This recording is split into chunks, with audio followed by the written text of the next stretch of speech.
పంటల్లో అధిక దిగుబడులు సాధించాలంటే నాణ్యమైన భూములు చాలా అవసరం. అయితే తెలంగాణలో మంచి నేలలతో పాటు కొన్ని సమస్యాత్మక భూములు కూడా ఉన్నాయి. ఈ సమస్యల కారణంగా రైతులు సుస్థిర అధికోత్పత్తిని సాధించలేకపోతున్నారు. ఈ సమస్యలున్న భూముల్లో అధిక దిగుబడులు పొందేందుకు పాటించాల్సిన మేలైన యాజమాన్యం గురించి తెలియజేస్తున్నారు ప్రధాన శాస్త్రవేత్త డాక్టర్ రాజేశ్వర్ నాయక్.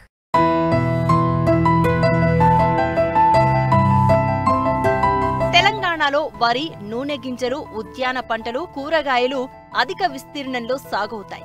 ప్రస్తుతం ఖరీఫ్లో అనువైన పంటలు పండించేందుకు రైతులు సమాయత్తమవుతున్నారు. అయితే రైతులు అధిక దిగుబడుల కోసం రసాయనిక ఎరువులు, పురుగు మందులను మితిమీరి వాడుతున్నారు. దీంతో పంట భూములు నాణ్యత కోల్పోయి అనుకున్నంత దిగుబడులు సాధించలేకపోతున్నారు. రాష్ట్రంలో 9 రకాల సమస్యాత్మక భూములు ఉన్నాయి.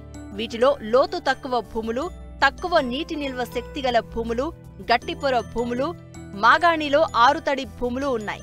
అలాగే తీవ్ర వాలు, తెల్ల చౌడు, కారు చౌడు, ఆమ్ల నేలలు, సున్నం అధికంగా ఉండే నేలలతో పాటు సల్ఫైడ్ దుష్ప్రభావ నేలలు వంటివి సమస్యాత్మక భూములుగా చెప్పుకోవచ్చు. ఇలాంటి భూముల్లో అధిక దిగుబడులు సాధించాలంటే పాటించాల్సిన మేలైన యాజమాన్య పద్ధతుల గురించి సూచిస్తున్నారు ప్రధాన శాస్త్రవేత్త డాక్టర్ రాజేశ్వర్ నాయక్. ప్రధానంగా తెలంగాణ రాష్ట్రంలో దాదాపు 9 రకాల భూములు సమస్యాత్మకంగా భూములుగా గుర్తించడమైనది. అందులో ప్రధానంగా చూసుకుంటే ముఖ్యంగా లోతు తక్కువ గల భూములు సాధారణ ఉపరితలం నుంచి చూసుకుంటే 30 సెంటీమీటర్ల లోతు గల భూములు, వాటిని మనము లోతు తక్కువ గల భూములుగా గుర్తిస్తాము. అయితే ఈ భూములను ఏంటంటే ప్రధానంగా మనం కొద్దిగా యజమాన్య పద్ధతులు సరిగ్గా పాటిస్తే చాలా బాగుంటుంది. ఎందుకంటే చాలామంది రైతులు ఇక్కడ ఆసిఫాబాద్ జిల్లాలో చాలామంది రైతులు ఈ లోతు తక్కువ గల భూములలో పత్తి పంట వేస్తుంటారు. ఈ పత్తి పంట వేయకుండా అంటే చాలా తక్కువ అంటే రోజులు వచ్చే పంటలు ముఖ్యంగా పెసర, మినుము లాంటి పంటలు వేసుకుంటే లాభదాయకంగా ఉంటుంది. ఇంతేకాకుండా ప్రధానంగా ఈ భూములలో ముఖ్యంగా లోతు దుక్కులు చేసుకోవాలి. లోతు దుక్కులు చేసుకుంటే నీటిలో ఉంచుకునే సామర్థ్యం పెరిగే అవకాశం ఉంది. అదేవిధంగా దాదాపు సుమారు 6 నుంచి 10 టన్నుల వరకు పశువుల పేడ వేసుకుంటే నీటిలో సామర్థ్యం పెరిగే అవకాశం కూడా ఎక్కువ ఉంటుంది. అదేవిధంగా చెరువు మట్టి కూడా వేసుకుంటే చాలా లాభదాయకంగా ఉంటుంది. ఇది కాకుండా ఇంకో భూమి ఏంటంటే ప్రధానంగా ఇంకో నెల చూసుకుంటే ప్రధానంగా ఏంటంటే ఈ లోతు తక్కువ గల భూములు కాకుండా తక్కువ నీటి నిల్వ సామర్థ్యం గల భూములు, తక్కువ నీటి నిల్వ సామర్థ్యం ఉంచుకునే భూములు ఏంటంటే ప్రధానంగా ఈ భూములలో ముఖ్యంగా దుబ్బ చెలక భూములలో ఎక్కడైతే నెలలో మనం నెల పరీక్ష చేసినప్పుడు ఎక్కడైతే ఒండ్రుమట్టి శాతం, బంకమట్టి శాతం తక్కువ ఉంటుంది, అంటే ఒండ్రుమట్టి శాతం, బంకమట్టి శాతం సుమారు 20% కంటే తక్కువగా ఉన్నప్పుడు ఆ భూములలో నీటి నిల్వ ఉంచుకునే సామర్థ్యం చాలా తక్కువగా ఉంటుంది. అది ఈ భూములపైన మనం ప్రధానమైన దృష్టి సారించవలసిన అవసరం ఉంది. ఎందుకంటే ఈ భూములలో ప్రధానంగా లోతు దుక్కు చేసుకోవాలి. లోతు దుక్కు చేసుకోవడమే కాకుండా ఎకరానికి దాదాపు 40 టన్నుల వరకు చెరువు మట్టి, అంటే ఎలాంటి చౌడు లక్షణాలు లేని చెరువు మట్టి వేసుకుంటే, నల్లటి చెరువు మట్టి వేసుకుంటే నీటి నిల్వ సామర్థ్యం పెరుగుతుంది. అదేవిధంగా కొన్ని రకాల సేంద్రియ పదార్థము, అదేవిధంగా లభ్య నత్రజని, లభ్య భాస్వరం, లభ్య పొటాష్ పెరిగే అవకాశం కూడా ఎక్కువ ఉంది. కాబట్టి రైతులు అదేవిధంగా పశువుల పేడ కూడా ఎకరానికి 10 టన్నుల వరకు వేసుకుంటే చాలా లాభదాయకంగా ఉంటుంది. నీటి నిల్వ సామర్థ్యం పెరగడమే కాకుండా పంట దిగుబడి సుమారు 10 నుంచి 20% ఎక్కువ వచ్చే అవకాశం ఉంది. కాబట్టి రైతులు దీనిపైన కూడా దృష్టి సారించాలి. ఈ చెరువు మట్టి ఈ నెలలు కాకుండా ప్రధానంగా తెలంగాణలో ఇంకో రకమైన నెల ఏంటంటే అంటే వరి పంట సాగు చేసిన నెలలు కూడా చాలా సమస్యాత్మక భూములు. ఈ వరి మాగులను అంటే వర్షాకాలం వరి కోసిన తర్వాత చలికాలంలో నెలను బాగా కలియదున్ని రొటవేటర్తో దున్నుకుంటే చాలా పొడిగా దున్నుకోవడమే కాకుండా అందులో మనం ఏదైతే ఆరుతడి పంటలు అంటే నూనె గింజ పంటలు కావచ్చు, ఇతర పప్పు దినుసు పంటలు కావచ్చు, ఈ పంటలను మనము ఆ భూములను మనం సాగు చేసుకోవచ్చు. అదేవిధంగా నిజామాబాద్ జిల్లాలో చూసుకుంటే ఆ ప్రాంతంలో ఉమ్మడి నిజామాబాద్ జిల్లాలో చెరుకు సాగు ఎక్కువ అవుతుంది. ఆ భూములు ఏంటంటే భూమి లోపల గట్టి పొర ఉంటుంది. ఆ రైతులు ఇలాంటి భూములలో లోతు దుక్కులు చేసుకోవాలి. ఇంకోటి ఏంటంటే పశువుల ఎరువు దాదాపు 5 నుంచి 10 టన్నుల వరకు పశువుల ఎరువు వేసుకుంటే చాలా బాగుంటుంది. ఈ పశువుల ఎరువే కాకుండా కొన్ని రకాల ముఖ్యంగా జీలుగా, జనుము లాంటి పచ్చటి ఎరువులు కూడా సాగు చేసుకుంటే లాభదాయకంగా ఉంటుంది. రసాయనిక ఎరువులు తగ్గించి సేంద్రియ ఎరువులను ప్రోత్సహించాలి.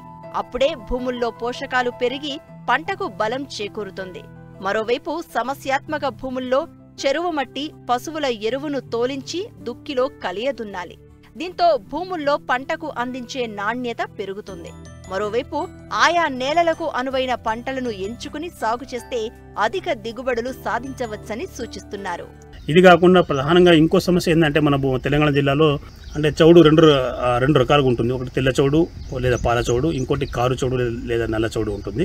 అయితే ఈ ఎండాకాలం తెల్ల చౌడు ఎండాకాలంలో మొత్తం ఆ నేల నీరంతా ఎండిపోయిన తర్వాత నేల అంతా తెల్లగా కనబడుతుంటుంది మనకి. అంటే ఈ తెల్ల చౌడు సమస్య మనకు పోవాలంటే పైన ఆ తెల్ల చౌడు యొక్క పొరను పైన పారతో గీకి వేయాలి.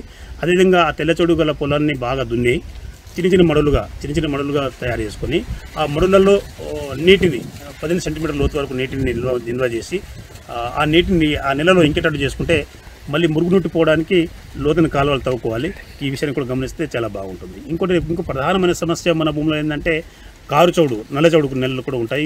ఇది నల్ల చౌడు నెల ఏంటంటే కొంచెం నలుపు రంగులో, బూడిద రంగులో ఎక్కువ అక్కడక్కడ ఉంటాయి. కాబట్టి ముఖ్యంగా ఈ కారు చౌడు, నల్ల చౌడు గల నెలల్లో రైతులు ఏం చేయాలంటే ప్రధానంగా నీళ్లు అంటే మంచి నీళ్లు అంటే లవణాల యొక్క శాతం ఎక్కువగా ఉన్న నీరు కాకుండా తక్కువ ఉన్న నీరు పొలంలో పెట్టి చిన్న మడులు చేసుకొని ఆ పొలంలో పెట్టి 15 సెంటీమీటర్ నిల్వ ఉండేటట్టు చేసుకోవాలి. ఒక 5-6 రోజుల్లో నిల్వ ఉంచిన తర్వాత ఆ నీటిని నీటి కాలువల ద్వారా, లోతైన కాలువల ద్వారా బయట తీసివేయాలి.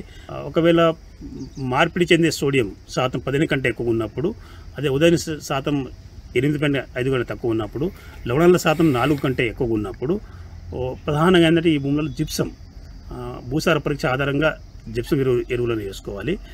ఆ జిప్సం ఎరువులు వేసుకోవాలి. లేదంటే ఒకవేళ భూసార పరీక్ష చేయించుకోకపోతే చౌడు మీకు నల్ల చౌడు ఉంది అని తెలిసినప్పుడు సుమారు 1.2 నుంచి 1.6 టన్నుల జిప్సం ఎరువులు కూడా వేసుకోవాలి. ఇది కాకుండా మన చెరుకు ఫ్యాక్టరీలో దొరికే ప్రెస్ మడ్ 1.2 నుంచి 1.6 టన్నులు వేసుకుంటే చాలా లాభదాయకంగా ఉంటుంది. ఇంకోటి తెల్ల చౌడు కావచ్చు, పాల చౌడు కావచ్చు, ఇతర ఏ నెలల సమస్యాత్మక భూములు కావచ్చు, ఆ భూములలో పచ్చి రొట్టె ఎరువులు పెసర కానీ, పిల్లి పెసర కానీ, జనుము కానీ, జీలుగ కానీ, అదేవిధంగా పప్పు దినుసు పంటలు పెసర, మినుము, అలసంద లాంటి పంటలు కూడా వేసుకుంటే ఇవి పచ్చి రొట్టె ఎరువులుగా ఉపయోగపడతాయి. తర్వాత మనకు పప్పు దించుకునే పంటగా కూడా ఉపయోగపడే అవకాశం ఉంది. కాబట్టి చౌడు నెలలలో కూడా మంచి పంటలను సాధించవచ్చు. ఇది కాకుండా ఇంకో ప్రధానమైన భూములు ఏంటంటే ఆమ్ల భూములు. ఈ ఆమ్ల భూములు అంటే ఉదయ సూచిక దాదాపు 6.5 కంటే తక్కువ ఉంటే ఆ భూములను మనం సాధారణంగా ఆమ్ల భూములని అంటాము.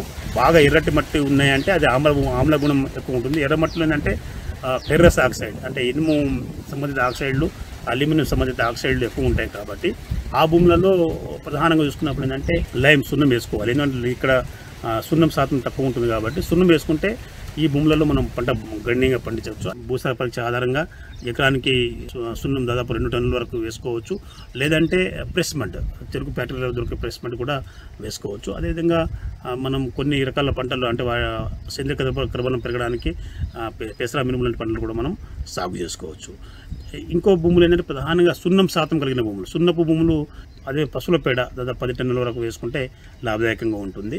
అదేవిధంగా ప్రధానంగా ఈ మధ్య మనకు చలి అంటే ఉత్తర తెలంగాణ మండలంలో చలి ఎక్కువ ఉంటుంది. కాబట్టి దుష్ప్రభావాలు గల నెలలు కూడా ఎక్కువ ఉంటుంది. చలికాలం ఈ సమస్య చలికాలం ముఖ్యంగా అక్టోబర్ నుంచి డిసెంబర్ మాసంలో ఇది ఎక్కువగా వస్తుంది. అంటే నీళ్ళు ఎక్కువగా నిలబడ్డ అంటే మురుగునీటి సౌకర్యం లేని నెలలు, అదే నీళ్లు ఎక్కువగా ఉన్నటువంటి వరి పొలాలలో ఈ సల్ఫైడ్ దుష్ప్రభావం ఎక్కువగా ఉంటుంది. కాబట్టి ఈ భూములలో ముఖ్యంగా రైతులు ఏంటంటే సల్ఫైడ్ దుష్ప్రభావం గమనిస్తే ఆ భూములలో ప్రధానంగా రైతులు అంటే ఈ ఫెర్రస్ అమోనియం సల్ఫేట్ లాంటి సల్ఫైడ్ ఇంజరీ గమనించినప్పుడు అంటే మనకు కుళ్ళిన కోడిగుడ్డు వాసన వచ్చిన, నెల నడుచుకుంటూ పోతుంటే మనకు దుర్గంధం వచ్చిన, అదేవిధంగా నేలలో నీటి బుడగలు చలికాలంలో పైకి వస్తున్నాయంటే ఆ భూములను మనం భూములని సల్ఫైడ్ దుష్ప్రభావం గల భూములని అంటాం. కాబట్టి ఈ భూములలో ప్రధానంగా ఏంటంటే నేలలో నీళ్లు బాగా తీసేసేసి పొలాన్ని ఆరనించాలి. ఆరనించిన తర్వాత ఆ భూములలో ఏంటంటే ఎండాకాలంలో అక్కడ ఎర్రమట్టి వేసుకుంటే ఈ సల్ఫైడ్ దుష్ఫలితం నుంచి మనం బయటపడవచ్చు. మానవాళికి ప్రకృతి ప్రసాదించిన సహజ వనరుల్లో నేల ఒకటి. వ్యవసాయమే ఆధారంగా జీవిస్తున్న రైతుకు ఆ నేలకు విడదీయలేని అనుబంధం ఉన్నది. కానీ ఇబ్బడి ముబ్బడిగా వాడుతున్న రసాయనిక ఎరువులతో ఆ భూమి సహజత్వాన్ని కోల్పోతుంది.